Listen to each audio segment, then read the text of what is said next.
Alright guys, a quick one. Here, I'll detail how to turn off focus mode on iPhone.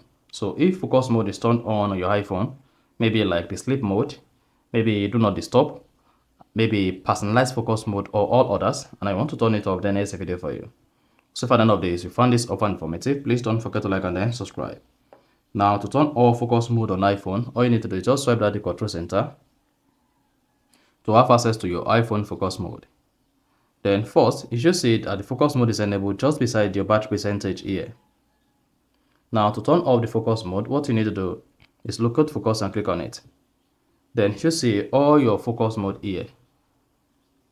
Out of all the focus mode, locate the active focus mode and click on it once. Once you click on it once and it changes from white to gray background, then that shows the focus mode is turned off and then you're good. Now if you press the side button on your iPhone, then you discover that the focus mode is no longer available, unlike when the focus mode was turned on, and then you have it here that to turn on focus mode or do not disturb, and then you're good. So go ahead, turn this off, and that is basically all you need to do when you want to turn off focus mode on iPhone. So if you found this offer informative, please don't forget to like and then subscribe.